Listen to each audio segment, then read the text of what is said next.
올해 1분기 경제 성장률이 지난 분기보다 0.4% 감소한 것으로 나타났습니다. 글로벌 금융위기 직후였던 지난 2008년 4분기 이후 약 10년 만의 최저치입니다. 한노총과 민노총 타워크레인 노조가 동시 파업에 돌입하면서 크레인의 약 70%가 가동을 중단했습니다. 쟁의 행위로 중단된 업무 수행을 위해선 대체 노동자를 구할 수 없게 되어 있어 건설 현장에 초비상이 걸렸습니다. 헝가리 다뉴브강 침몰 유람선 선미 부근에서 50대 한국인 여성의 시신이 추가 발견됐습니다. 사고 현장에서 100km가량 떨어진 지역에서도 60대 한국인 남성 시신이 발견돼 확인된 사망자가 9명으로 늘었습니다. 40대 아버지가 3살 난 아들을 태우고 고속도로를 역주행해 3명이 사망했습니다. 경찰은 역주행의 원인이 이 남성의 정신질환 때문인지 들여다보고 있습니다. 인천 서구에서 엿새째 붉은 수돗물이 공급되면서 66개 학교가 급식을 중단했습니다.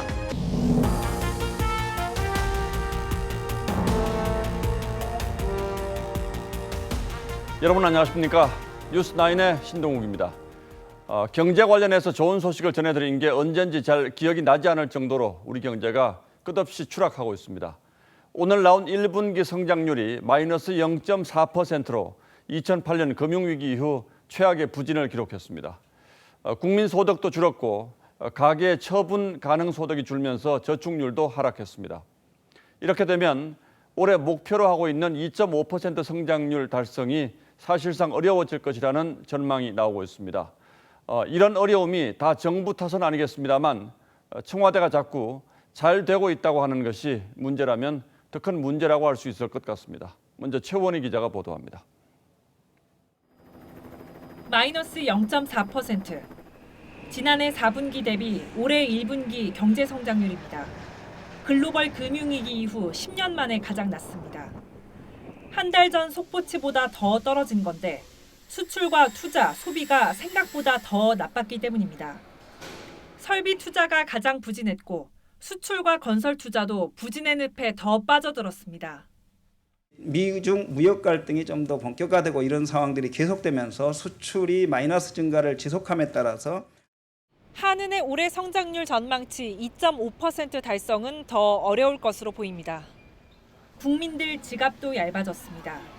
실질 국민 총소득은 3분기 만에 마이너스로 돌아섰습니다. 물가를 더한 명목으로 보면 10년여 만에 최저치입니다. 자연히 가계 여윳돈도 줄어서 저축률은 전분기보다 0.9%포인트 감소했습니다. 가격도 안 오르고 또 사는 사람도 없고, 즉 소비 여력이 없어진 상태에서 저성장의 기조가 쭉 이어질 수 있는.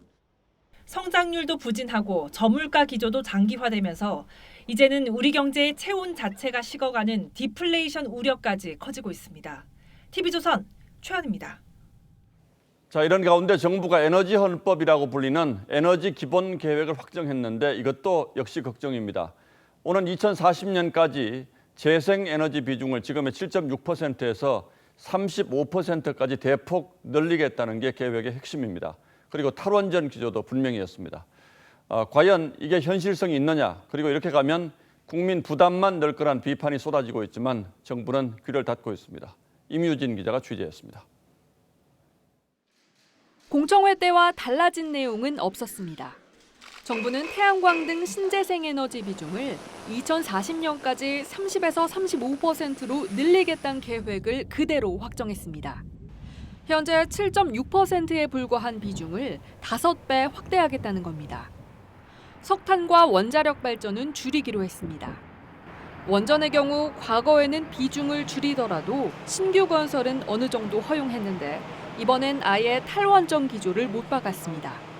원자력은 노후 원전 수명 연장과 신규 원전 건설을 하지 않는 방식으로 정부안 발표 이후 구체적 계획이 빠져 현실성이 떨어진다는 비판이 잇따랐지만 개선되지 않았습니다.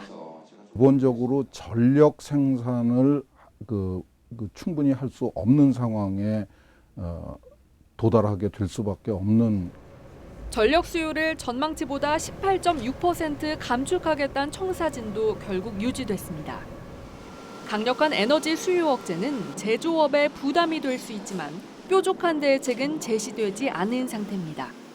우리나라 전체의 제조 원가를 올리고 우리나라를 고비용 국가로 만든다는 데 문제가 있습니다. 이번 에너지 기본 계획은 10차례 넘는 토론회 끝에 마련됐지만 신재생 에너지 확대와 탈원전 선언에 그쳤다는 지적이 나옵니다. TV조선 임유진입니다. 충청남도를 비롯한 지방자치단체들이 제철소 조업 중단 처분을 잇따라 내리고 있습니다. 환경오염을 막기 위한 불가피한 조치라고 합니다만 제철소 측은 전 세계에서 이걸 이유로 용광로를 멈추라고 하는 곳은 없다고 반발하고 있습니다. 양측의 주장이 어떻게 맞서고 있는지 정민진 기자가 취재했습니다. 포스코 포항제철소 굴뚝에서 시커먼 연기가 나옵니다. 환경단체는 지난 4월 미세먼지를 배출한다며 포스코를 고발했습니다. 배출 물질조차도 함구하고 있고 양이 어느 정도인지도 알려주지 않고 있는데 전남과 경북은 고발 이후 현장 실사를 거쳐 포스코의 조업정지 10일 행정처분을 사전 통지했습니다. 충남도 지난달 30일 현대제철 당진제철소에 같은 행정처분을 내렸습니다. 자치단체는 폭발 등 위험이 없는 용광로 정비 과정에서 안전밸브인 블리더를 열어 오염물질을 배출했다고 판단했습니다. 화재라든가 폭발을 막기 위해서 이걸 만드는 건데 임의로 조작으로 해서 열은 것은 당초 안전밸브 설치 목적에 어긋나게. 현대제철은 정비할 때에도 폭발 위험이 있기 때문에 블리더를 열어야 한다고 반발합니다. 휴풍을 하더라도 용광로 고로 안에서는 계속해서 폭발이나 화재로 이어질 수 있는 우려가 있습니다. 문제는 조업정지로 인해 고로는 5일 이상 가동을 중단하면 쇳물이 굳어 복구에만 3달 이상이 걸린다는 겁니다. 제철업계 관계자는 전 세계의 철광사들이 같은 방식으로 블리더를 개방하고 있으며 어느 나라에서도 블리더 개방을 문제 삼는 곳은 없다고 주장했습니다. 제철업계는 가처분 신청과 행정소송 등 법적 대응을 할 예정입니다. TV조선 정민진입니다. 이렇게 용광로가 꺼질 위기에 놓였는데 전국의 건설 현장 타워 크레인도 오늘 일제히 멈춰섰습니다. 이렇게 되면 고층 빌딩 공사가 불가능해져서 사실상 전국의 건설 공사장이 마비된 것이나 다름없습니다. 노조 측은 안전 문제를 파업의 이유로 내세우고 있습니다만 과연 그런 것인지 오늘의 포커스를 마쳤습니다. 평일 오후 한창 공사 소리로 시끄러워야 할 아파트 건설 현장. 타워 크레인이 서버리면서 공사장 전체가 멈췄습니다. 사람은 현장님이 다 쉬는 거죠. 밑에 작업자 목수, 철분 뭐다 쉬는 거지 뭐. 타워가 터져야 작업이 되는데. 민주노총, 한국노총, 양노총이 전국 타워 크레인 2,500대를 점거한 뒤 오늘부터 총파업에 들어간 겁니다. 제대로 보이는 서울 개포동 아파트 건설 현장엔 타워 크레인 11대가 모두 멈췄습니다. 모두 2,300여 가구의 대단지 아파트로 파업이 길어질 경우 내년 9월로 예정된 입주마저 늦어질 우려도 나옵니다. 현대 건설 기술의 총체라는 타워 크레인. 타워 크레인이 없다면 아파트, 빌딩 등 층수가 높은 건물의 건축은 불가능하죠. 가장 중요한 장비는 타워 크레인과 호이스트. 최대 규모인 64톤급 타워 크레인이 사용되었으며 최근에는 사람이 직접 타지 않고도 리모컨으로 작동하는 3톤 미만의 소형 타워 크레인이 3년 만에 6배 넘게 급격히 늘었습니다. 소형은 대형과 달리 국가 자격증 없이 20시간 교육만으로 운행이 가능합니다. 또 건설사들이 노조의 고용 강요와 공사 중단 압박을 피해 비노조원이 운행하는 소형 타워 크레인 도입을 선호하고 있습니다. 파업이라고 해야 되나 이런 게 있으니까 아무래도 기사들이 속을 새기니까. 양노총이 파업 명분으로 내세운 건 소형 타워 크레인의 안전 문제. 누구나 조정이 가능한 소형 타워 그리고 4년간 30건 이상 사고가 발생한 소형 타워 크레인을 이제는 더 이상 우리가 묵고할 수가 없습니다. 제대로 된 교육 없는 자격 제도와 무분별한 저가 소형 크레인 도입으로 근로자는 물론 시민의 안전도 위협받고 있다는 겁니다. 딸이 고3이고 아들이 중2인데 타워 크레인 현장은 정말 돌아가라고 얘기하고 있어요. 저 무인 타워가 옆으로 꼭 현장에서만 낙하나 추락하는 법이었고 항상. 하지만 정부는 지난해 11월부터 진행 중인 소형 타워 크레인에 대한 전수조사 등으로 안정성 확보에는 문제가 없다는 입장이죠. 타워 크레인이 멈추면서 이미 건설 현장은 초비상 상황. 하지만 주무부처인 국토부는 노조와 대화를 통해 해결하겠다는 원론적인 입장만 내놨죠. 사태가 악화돼 공사 중단이 길어지면 그 피해는 누구에게 돌아가고 또 누가 보상을 해줄지.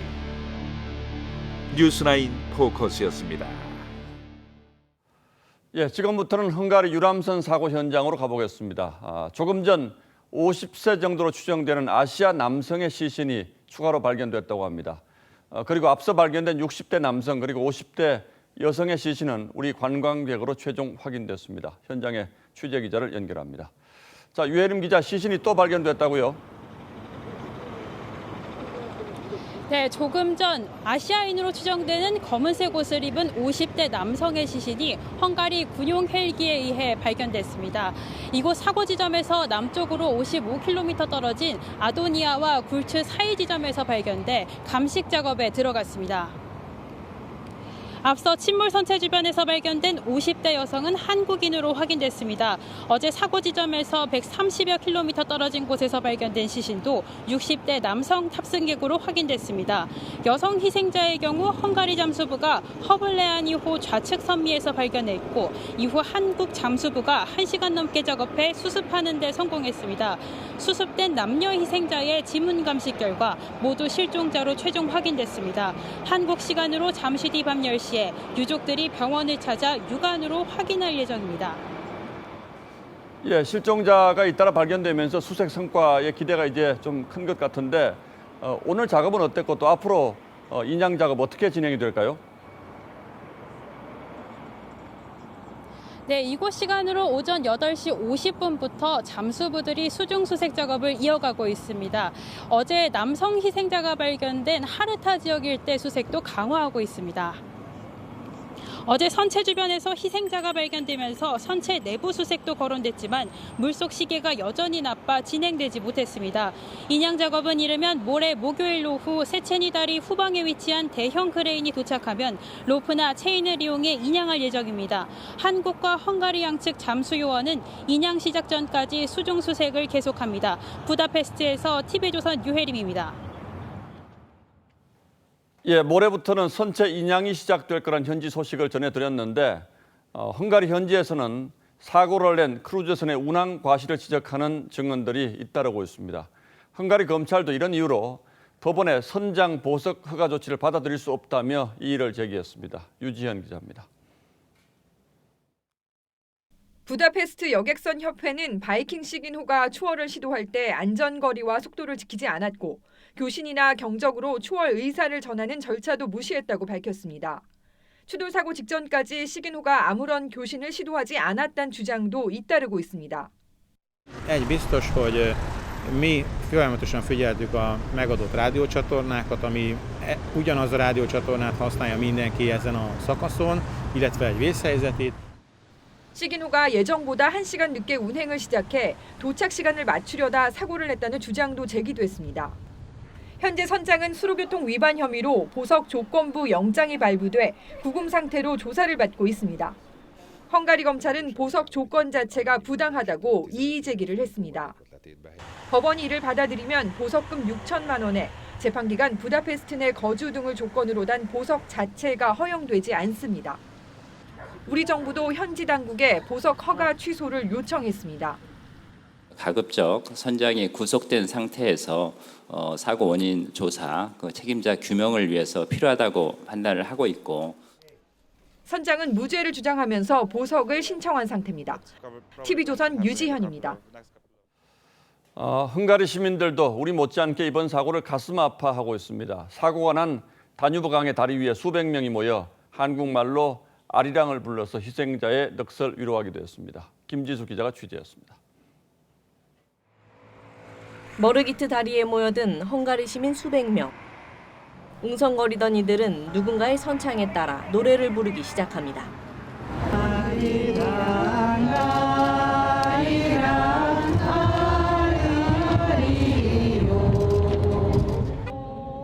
아리랑을 합창하며 희생자를 추모하는 겁니다. 이 행사는 부다페스트 내 합창단 단원들이 기획해 소셜미디어로 참석자를 모은 것으로 많은 현지 시민들이 동참했습니다. 아리랑을 처음 접한 시민들은 합창단에서 준비한 악보를 손에 들고 목소리와 힘을 보탰습니다. Just because that's one way of expressing our greatest condolence to those who died and those who are mourning for the dead.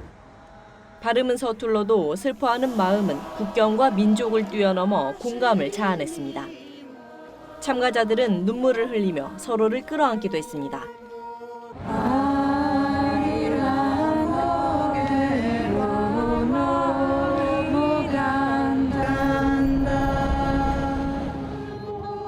머르기트 다리 위와 다뉴브 강변, 한국대사관 앞 담장 등에는 시민들이 가져다 놓은 꽃과 촛불로 가득 찼습니다. 부다페스트 곳곳에 추모의 물결이 퍼지고 있습니다. TV조선 김지수입니다.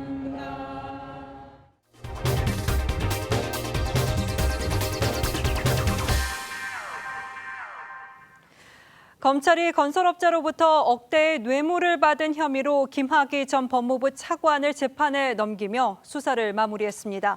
이른바 별장 성접대 논란이 불거진 지 6년여 만입니다. 수사단은 김 전 차관에게는 성범죄가 아닌 성접대 뇌물 혐의를 적용했고 박근혜 정부 청와대의 외압 의혹에 대해서는 처벌 근거를 찾을 수 없다고 결론 내렸습니다. 또 한상대 전 검찰총장 등 전직 검찰 고위 간부들과 건설업자 윤중천 씨와의 유착 의혹에 대해서도 수사할 단서가 없다고 밝혔습니다. 박경준 기자입니다. 검찰 수사단은 수사 개시 68일 만에 김학의 전 법무부 차관을 성범죄 대신 뇌물수수 혐의로 재판에 넘겼습니다. 김학의를 합계 1억 7천만 원 상당의 뇌물을 수수한 혐의로 구속 기소하고 윤중천을 강간치상, 사기, 무고 등 혐의로 구속 기소하였습니다. 문제의 별장 동영상과 성관계 사진에도 강제성과 고의를 입증할 증거는 발견할 수 없었다는 겁니다. 김 전 차관에게 성접대를 한 윤중천 씨에겐 뇌물과 사기 혐의 외에 강간치상 혐의도 적용했습니다. 피해 여성이 지속적인 폭행과 협박으로 외상 후 스트레스와 우울장애 등 상해 진단을 받은 사실을 인정했습니다. 수사단은 한상대 전 검찰총장 등 전직 검찰 고위 간부들과 건설업자 윤 씨와의 유착 의혹이 불거진 이른바 윤중천 리스트에 대해선 수사에 착수할 만한 단서가 없었다고 했습니다. 당시 검찰의 부실 수사 의혹 역시 공소시효 문제로 더 들여다볼 수 없었다고 덧붙였습니다. 또 2013년 1차 수사 당시 청와대 민정수석이던 곽상도 자유한국당 의원 등 청와대 관계자들의 경찰 인사 개입 등 수사 외압 의혹도 증거 불충분으로 불기소 처분했습니다. 과거는 수사를 지시한 문재인 대통령을 비롯한 관계자들에게 법적 책임을 묻겠다고 했습니다. 결국 2달여에 걸친 수사에도 핵심 의혹 규명에 실패하면서 용두사미 수사라는 비판을 피하기 어려울 것으로 보입니다. TV조선 박경주입니다. 인천 서구에서 엿새째 붉은 수돗물이 공급되면서 66개 학교가 급식을 중단하는 등 주민들의 불안이 커지고 있습니다. 수도 간 내부 침전물이 떨어지면서 발생한 현상으로 추정됩니다. 강석 기자입니다. 인천의 한 학교 급식 조리실입니다. 하얀 행주로 수돗물을 받았더니 검붉게 물듭니다. 육안으로 보기에는 이상이 없어 보이지만 이제 흔히 말하는 행주나 물티슈를 가지고 10분 정도 틀어놨을 때는 적수가 확연히 나타나고 있는 상황입니다. 교육당국은 오늘 학교 66곳에 자체 급식을 중단했습니다. 빵이나 우유, 도시락으로 식사를 대신했습니다. 최종적으로 안전 상태가 나오기 전까지는 대체 급식을 지원하고 식수를 지원할 그런 계획이 있습니다. 인천 서구 일대 8,500여 가구에 지난달 30일부터 엿새째 붉은 수돗물이 나오고 있습니다. 인천시가 정수한 수돗물을 공급하고 있지만 시민들은 대부분 생수를 사 먹고 있습니다. 제가 3일 거를 이렇게 모아서 놨는데요. 이 정도입니다. 그런데 주민들이 안심하고 이 물을 먹겠습니까, 이거? 인천시는 지난달 30일 수압 변경 등 수돗물 공급 체계를 바꾸다 이물질이 나온 것으로 추정하고 있습니다. 인천시는 오늘 수돗물 탁도를 측정한 결과 기준치보다 낮게 나왔다고 밝혔습니다. 처음에 발생됐던 거를 제외하고는 현재 지금 전체적으로 안정화가 되고 있다고 보고 있습니다. 인천시는 물탱크 청소비와 정수기 필터 교체 비용을 긴급 지원하고 민관 합동조사반을 운영하겠다고 밝혔습니다. TV조선 강석입니다. 네, 장난삼아 초인종 벨을 누르고 도망가는 이 행동을 벨튀라고 합니다. 이 초인종 벨을 누르고 튀는 행위를 줄여서 부르는 건데요. 솔직히 어린 시절에 이런 철없는 행동했던 분들도 있으실 겁니다. 그런데 과거에는 귀여운 장난으로 받아들여진 이 추억의 행동이 과해지다 보니까 범죄가 됐습니다. 벨티를 하면서 아파트 문까지 부순 10대 중고등학생 11명이 경찰에 붙잡혔습니다. 또 인터넷에서는 장난으로는 치부하기 어려운 벨티 인증 영상도 공유되고 있어서 주의가 요구됩니다. 최민식 기자가 보도합니다. 초등학생 2명이 벨을 누르더니 도망칩니다. 주먹과 발로 문을 걷어차기도 합니다. 벨을 누르고 도망친다고 해서 일명 벨튀라고 불리는 행동입니다. 최근 서울 성북경찰서는 관내 아파트 일대에서 벨튀를 하던 학생 11명을 주거침입 등 4가지 혐의로 입건했습니다.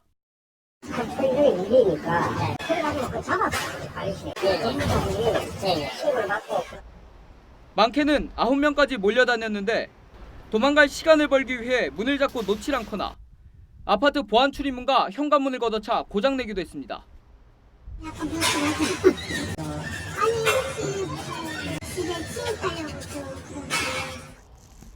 경찰은 아파트 복도에 들어가거나 수차례 벨을 누르는 행위로도 형사처벌 대상이 될 수 있다고 경고했습니다. 가정에서나 학교에서 그리고 지역 주민들이 어른의 입장에서 이게 형사처벌 대상이 될 수 있다는 걸 청소년들에게 수시로 각인시켜줬으면. 경찰은 여러 명이 함께 이런 행동을 하는 경우 공동 범행에 해당돼 가중처벌될 수도 있다고 밝혔습니다. TV조선 최민식입니다. 40대 아버지가 3살 난 아들을 트럭에 태우고 고속도로를 역주행하다가 정면 충돌 사고로 숨졌습니다. 트럭과 부딪힌 승용차 운전자도 숨졌는데 이달 말 결혼을 앞둔 예비 신부였습니다. 경찰은 이 남성이 복용하던 조현병 약을 끊은 게 사고의 원인인지 들여다보고 있습니다. 신주명 기자입니다. 소형 트럭이 중앙 분리대를 따라 역주행합니다. 출동한 경찰차가 급히 따라갑니다. 트럭이 갑자기 차선을 바꾸더니 2차로를 달리던 승용차와 정면 충돌합니다. 상당히 빠른 속도였고 비상등을 킨 상황에서 경적을 계속 울리면서 이렇게 운행을 하신 거 보니까 오늘 아침 7시 35분쯤 충남 당진시 당진 대전고속도로에서 41살 박모 씨가 소형 트럭을 몰고 20km 정도를 역주행했습니다. 박 씨는 차 안에 3살 난 아들도 태우고 있었습니다. 이 사고로 박 씨 부자가 숨졌습니다. 승용차 운전자 30살 여성 최모 씨도 목숨을 잃었습니다. 최 씨는 이달 말 결혼식을 앞둔 예비 신부였습니다. 박 씨의 아내는 사고 10분 전쯤 조현병을 앓던 남편이 최근 약을 먹지 않아 위험하다며 경찰에 도움을 요청했습니다. 경찰은 경남 양산시에 살던 박 씨가 고향인 충남 서산시로 가려 한 것으로 보고 있습니다. 네, 모친이 그게 지금 하시는 거로 지금 들었습니다. 고향 지역으로 아기를 데리고 아마 가는 길이지 않나 그렇게 추정합니다. 경찰 조사 결과 박 씨는 고속도로를 달리다 갑자기 방향을 바꿔 역주행한 것으로 확인됐습니다. TV조선 신주명입니다. 입에 담기도 끔찍한 사건이 벌어졌습니다. 19살짜리 소녀가 외할머니를 흉기로 살해했습니다. 소녀는 경찰 조사에서 극단적인 선택을 하려다가 혼자 죽기 싫어서 할머니를 살해했다 이렇게 진술하고 있지만 사건 발생 전 흉기를 미리 구매한 정황으로 볼 때 계획 범죄 가능성도 배제할 수 없습니다. 주원진 기자입니다. 경기 군포시 한 아파트입니다. 어제 낮 10시 20분쯤 70대 할머니가 집안에서 숨진 채 발견됐습니다. 경찰 조사 결과 외손녀인 19살 A양이 흉기로 살해했습니다.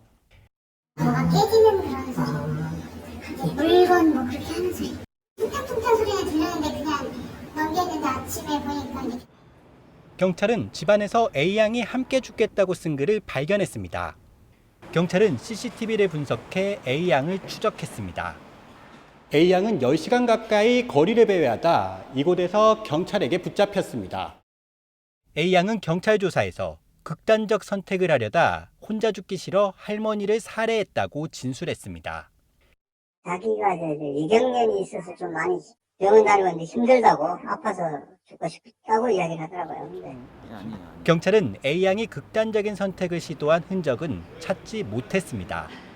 A양은 외할머니가 집으로 온 날 마트에서 흉기를 구입한 것으로 드러났습니다. 경찰은 A양에 대해 구속영장을 신청하고 정신질환 여부를 조사하고 있습니다. TV조선 주원진입니다. 예, 다음 뉴스입니다. 보수와 진보 진영의 대표 논객으로 꼽히는 홍준표 전 자유한국당 대표와 유시민 노무현 재단 이사장이 유튜브에서 맞짱 토론을 벌였습니다. 주요 내용 서주민 기자가 소개하겠습니다. 유튜브 채널 TV 홍카콜라를 운영하는 홍준표 전 자유한국당 대표와 알릴레오를 운영하는 유시민 노무현 재단 이사장이 홍카레오라는 이름으로 만났습니다. 입장 차이가 가장 뚜렷했던 건 대북 문제였습니다. 북핵을 만들고 탄도미사일까지 만들었다는 것은 이거는 적화동의를 하겠다는 겁니다. 북한의 권력층을 완전 비이성적이고 괴물 같은 집단으로 보면 해법이 없다고 봐요.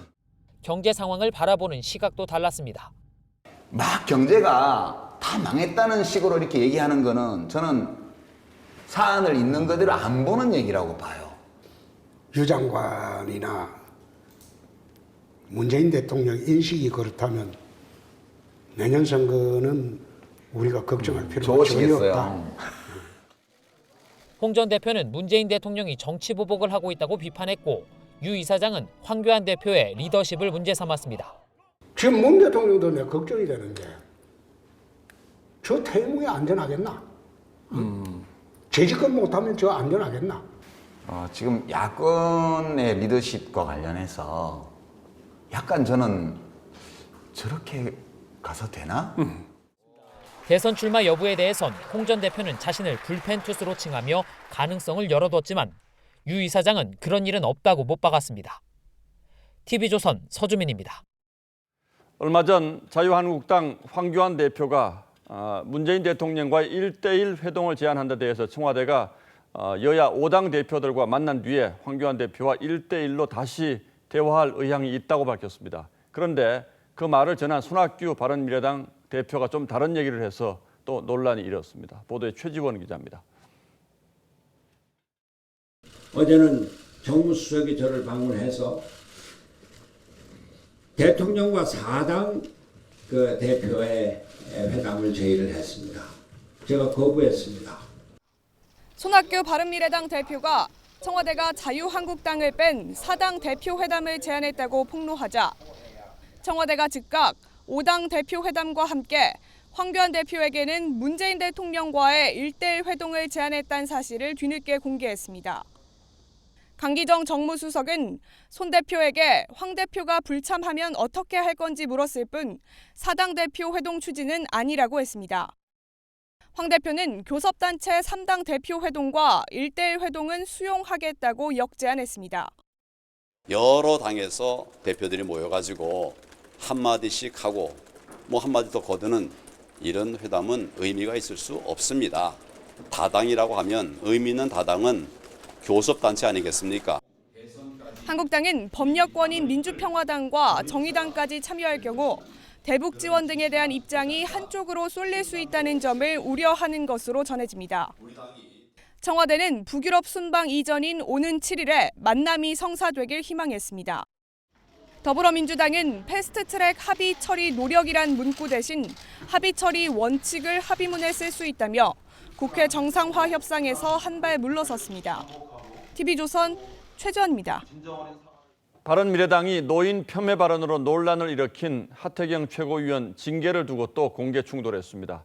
흥정은 붙이고 싸움은 말리라는 말도 있습니다만 바른미래당의 내부는 이제 누군가가 말릴 수 있는 수준을 넘어선 듯합니다. 유병수 기자가 취재했습니다.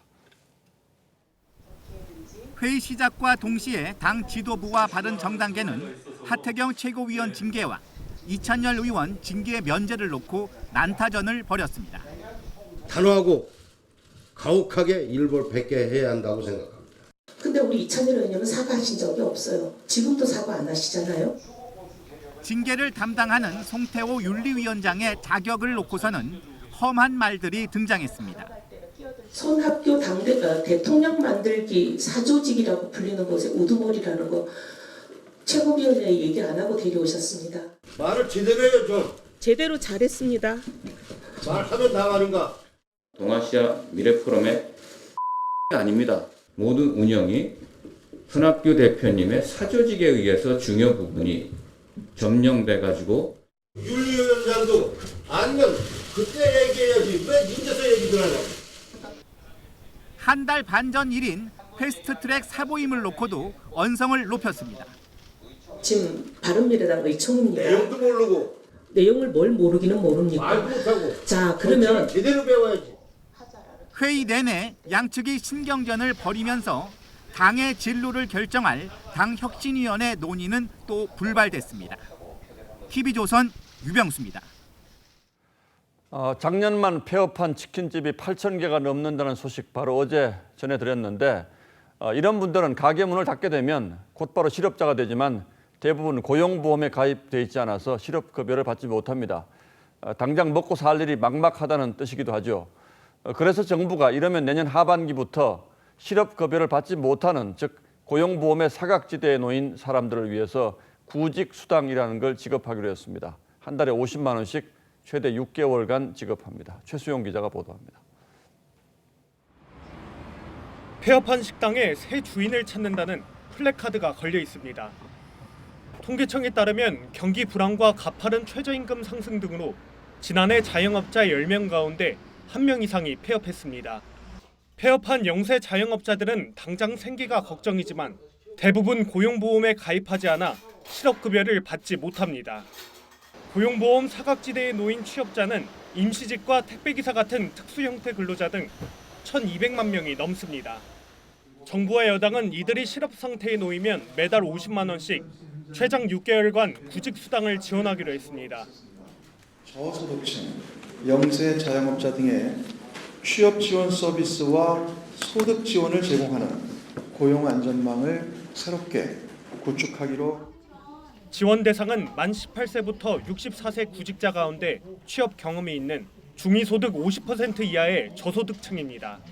내년 하반기부터 5천억 원을 들여 35만 명에게 우선 지원합니다. 국민취업지원제도가 도입되면 근로빈곤층의 취업률이 16.6%포인트 상승하고 빈곤 갭은 2.4%포인트 감소할 것으로 예상됩니다. 정부와 여당은 소득 수준을 완화해 2022년까지 지원 규모를 60만 명까지 확대한다는 방침입니다. TV조선 최수용입니다. 물론 취지는 좋습니다만 한 해 적어도 수천억 원의 추가 재정이 필요한 일이어서 그 효용을 따져보지 않을 수 없습니다. 자, 강동원 기자, 직장 다니는 사람들은 그만두면 실업급여를 받게 되지만 자영업자들은 대부분 그것도 없으니까 정부가 재취업할 때까지 지원을 하겠다 이런 거죠? 예, 맞습니다. 월 50만 원씩 최장 6개월 동안 받게 됩니다. 그럼 뭐 결국 받는 입장에서는 고용보험 등급과 차이가 없군요. 예, 맞습니다. 그런데 이 고용등급 같은 경우에는, 고용보험 같은 경우에는 직장인들이 의무적으로 가입해서 다달이 냈던 돈을 실업급여 형식으로 받는 거고요. 자, 국민취업지원제도는 미리 내는 돈 없이 이 폐업이나 실직을 하게 되면 돈을 주는 겁니다. 그런데 이건 그냥 주는 거니까 고용보험과는 형평성이 안 맞는 것 아닙니까? 그런데 이제 실직이나 폐업을 했다고 무조건 주는 건 아니고요. 저소득층이어야 됩니다. 2인 가구 같은 경우에는 이제 월소득 145만 원 이하, 그리고 4인 가구는 월소득이 230만 원 이하가 돼야 됩니다. 거기다가 이 구직 노력을 해야 된다는 조건도 있는데, 자, 그럼에도 말씀하신 것처럼 이 실직자에게 돈을 퍼주는 것 아니냐, 뭐 이런 비판이 나오고 있는 것은 사실입니다. 들어보시죠. 보험을 못 드는 사람들을 위해서는 따로 어떤 별도의 대책이 필요할지 모르지만은 보험을 들건 안 들건 상관없이 구제를 하겠다, 혜택을 주겠다, 그거는 말이 안 되는 거지. 자, 결국 국내 세금으로 충당할 수밖에 없을 텐데 재원 마련 계획은 서 있습니까? 그러니까 일단 정부는요, 내년에 시행 첫 해인 내년에 35만 명에게 지원한다는 계획입니다. 예산도 5,040억 원 정도로 짜놨고요. 그런데 문제는 그 이후입니다. 이 정부는 점점 규모를 확대해서 2022년까지 60만 명에게 혜택을 주겠다고 했는데요. 자, 이렇게 되면 단순히 계산만 해봐도 필요한 돈은 조 단위로 넘어가게 됩니다. 예. 자, 아직 국민 부담이 얼마나 늘어나고 또 구체적인 재원은 어디에서 충당할지 설명은 없지만 이 복지라는 것이 한번 만들면 없애긴 어렵기 때문에 제도 도입 전에 이 재정 상태에 대한 면밀한 고민이 필요하다. 이런 지적이 나오고 있습니다. 예, 이건 역시 또 도덕적 해이 문제, 또 퍼주기 논란이 일 수밖에 없겠군요. 예, 맞습니다. 그래서 얼마 전에 문재인 대통령이 우리의 국가 재정이 매우 건전한 편이기 때문에 좀 더 긴 호흡으로 바라볼 필요가 있다. 자, 이렇게 이야기하면서 재정 확대의 필요성을 이야기했었죠. 자, 결국 복지를 확대하면 나라 곳간을 더 열 수밖에 없는 겁니다. 예. 자, 일각에서 포퓰리즘이라는 비판이 계속 나오는 이유기도 하고요. 들어보시죠. 일을 안 해도 정부에서 뭐 한마디로 그냥 뭐 살아준다 뭐 그런 얘기거든요. 지금 그렇지 않아도 최저임금 인상이라든지 이런 것 때문에 일자리가 자꾸 없어지니까. 예, 강 기자 지적대로 한번 주기 시작하면 없애기는 어려운 것이니까 예. 이 제도가 장기적으로 우리 경제에 어떤 결과로 돌아올지 정말 면밀히 검토하고 또 반대하는 사람들의 주장도 잘 경청해서 제도를 잘 시행하기를 바라겠습니다. 예, 잘 들었습니다.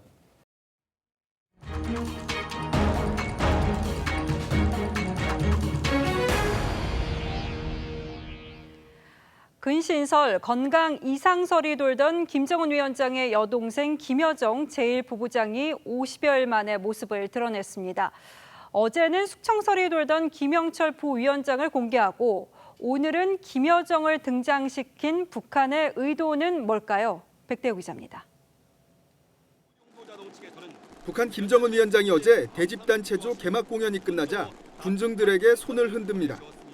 그러자 여동생인 김여정 제1부부장이 입가에 미소를 띤 채 힘껏 박수를 칩니다. 김여정이 공식 석상에 등장한 건 지난 4월 12일 이후 52일 만입니다. 김여정 부부장을 다시 등장시킨 것은 북한 체제가 외부의 시각과는 달리 보통 국가를 지향한다는 것을 보여주기 위한 선전선동의 일환이라고 봅니다.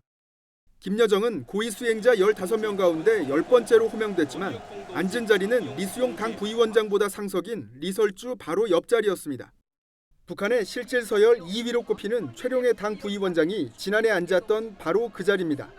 일종의 계산된 보호기간이 끝났다고 봅니다. 김여정을 오히려 상석에 앉힌 것은 앞으로도 계속 중심 역할을 시키겠다는 의미로도 보입니다. 북한은 그러나 하노이 회담 당시 실무 협상을 총괄했고 앞서 처형설이 제기되기도 했던 김혁철 전 국무위원회 대미 특별대표의 모습은 공개하지 않고 있습니다. TV조선 백대호입니다. 미국과 무역 전쟁을 치르고 있는 중국이 이번엔 6월을 앞세운 반격 카드를 꺼내들었습니다. 미국으로 여행 가는 중국인들에게 안전주의를 당부하면서 사실상 미국 여행을 하지 말 것을 권고한 건데요. 중국이 미중 무역 분쟁 확전 속에서 6월을 무기화하는 것 아니냐는 관측이 나옵니다. 김남성 기자입니다. 중국 문화여유부는 오늘 자국민을 상대로 미국 여행에 대한 안전주의보를 발령했습니다.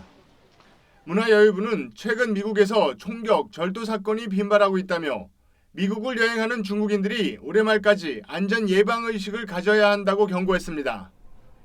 미국 내 범죄 발생을 이유로 들었지만 최근 가열된 미중 무역 전쟁 때문에 또 다른 인적 대미 보복 카드 아니냐는 해석이 나옵니다. 중국 외교부도 최근 미국 정부 기관들이 미국에 가는 중국인들에게 출입국 검문을 강화하는 등 다양한 방식으로 어렵게 한다며 주의를 당부했습니다. 중국 교육부도 어제 2019년 제1호 유학 경계령을 발표했는데 미국 정부가 중국 유학생들에게 비정상적으로 비자 발급을 거절한다는 이유입니다. 上述种种行为已经对中国在美留学人员的尊严造成伤害，也严重伤害了中国人民的感情。 미국 정부가 중국인들을 대상으로 비자 발급과 유학 장벽을 높이자 중국이 즉각 대응한 겁니다. 미중 양국의 갈등이 무역에서 시작해 이제 관광과 교육 산업으로 확산하고 있습니다. TV조선 김남성입니다.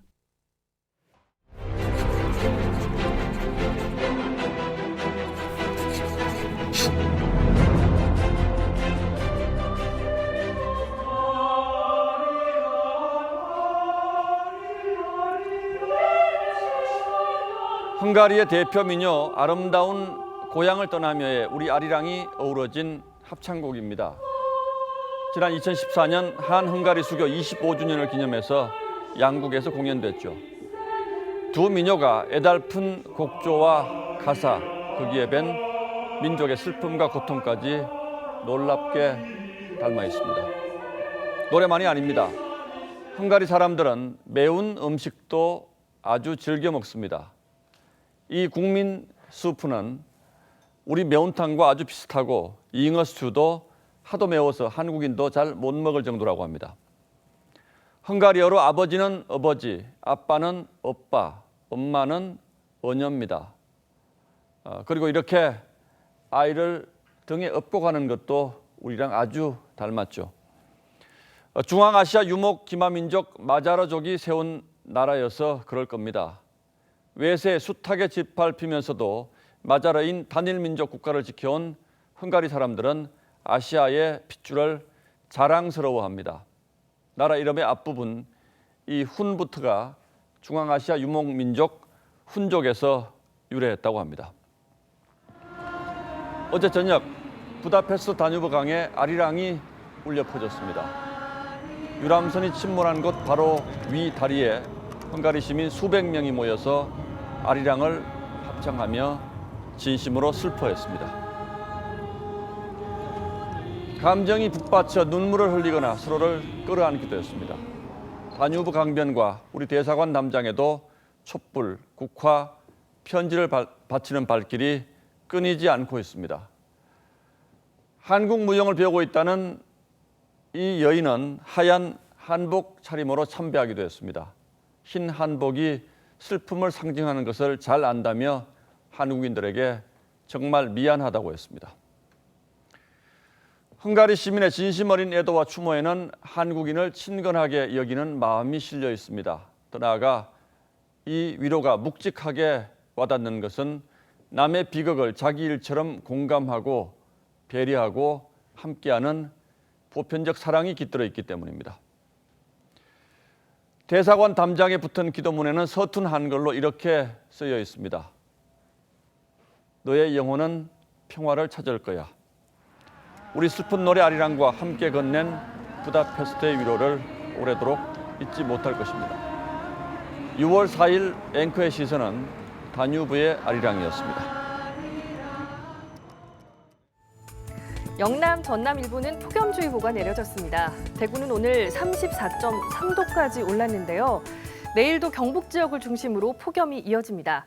이 더위는 목요일 밤부터 금요일 전국에 비가 오면서 주춤해질 것으로 보입니다.